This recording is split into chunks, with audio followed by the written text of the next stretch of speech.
हत्याकांड के आरोपी सिया गोयल के पिता की कंपनी के ऊपर एक बड़े संकट खड़े होने की खबर मिल रही है। तो ऐसे में एफडीए अब आगे जांच कर सकती है उनके पिता की जो कंपनी है उसको लेकर, और साथ ही साथ अभी कंपनी को बंद रखने के भी निर्देश दे दिए गए हैं।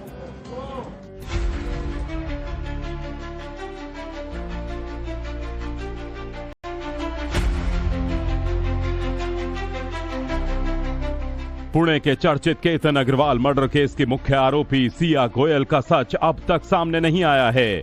दिन ब दिन पुलिस जांच में सामने आए दावों ने इस मामले को और भी रहस्यमयी बना दिया है। लेकिन इन सब के बीच सिया गोयल के पिता प्रवीण गोयल की मुश्किलें बढ़ गई हैं। नौबत ये आ गई है कि सिया गोयल के परिवार की कंपनी पर ताला लग सकता है।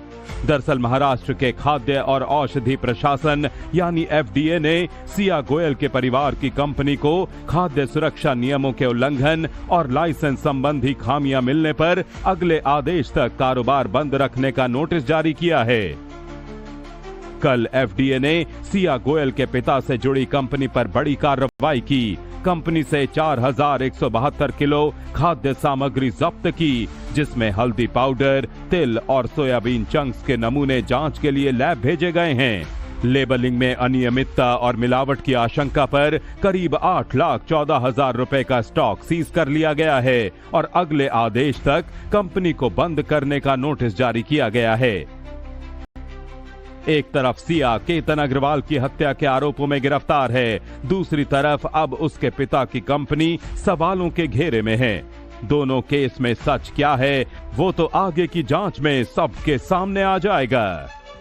केतन अग्रवाल हत्याकांड के आरोपी सिया गोयल के पिता की कंपनी के ऊपर एक बड़े संकट खड़े होने की खबर मिल रही है। तो ऐसे में एफडीए अब आगे जांच कर सकती है उनके पिता की जो कंपनी है उसको लेकर, और साथ ही साथ अभी कंपनी को बंद रखने के भी निर्देश दे दिए गए हैं।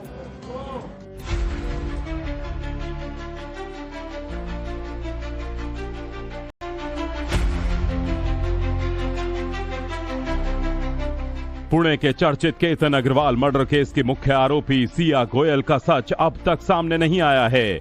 दिन ब दिन पुलिस जांच में सामने आए दावों ने इस मामले को और भी रहस्यमयी बना दिया है। लेकिन इन सब के बीच सिया गोयल के पिता प्रवीण गोयल की मुश्किलें बढ़ गई हैं। नौबत ये आ गई है कि सिया गोयल के परिवार की कंपनी पर ताला लग सकता है। दरअसल महाराष्ट्र के खाद्य और औषधि प्रशासन यानी एफडीए ने सिया गोयल के परिवार की कंपनी को खाद्य सुरक्षा नियमों के उल्लंघन और लाइसेंस संबंधी खामियां मिलने पर अगले आदेश तक कारोबार बंद रखने का नोटिस जारी किया है। कल एफडीए ने सिया गोयल के पिता से जुड़ी कंपनी पर बड़ी कार्रवाई की। कंपनी से 4172 किलो खाद्य सामग्री जब्त की, जिसमें हल्दी पाउडर, तिल और सोयाबीन चंक्स के नमूने जांच के लिए लैब भेजे गए हैं। लेबलिंग में अनियमितता और मिलावट की आशंका पर करीब 8,14,000 रुपए का स्टॉक सीज कर लिया गया है और अगले आदेश तक कंपनी को बंद करने का नोटिस जारी किया गया है। एक तरफ सिया केतन अग्रवाल की हत्या के आरोपों में गिरफ्तार है, दूसरी तरफ अब उसके पिता की कंपनी सवालों के घेरे में है। दोनों केस में सच क्या है वो तो आगे की जांच में सबके सामने आ जाएगा।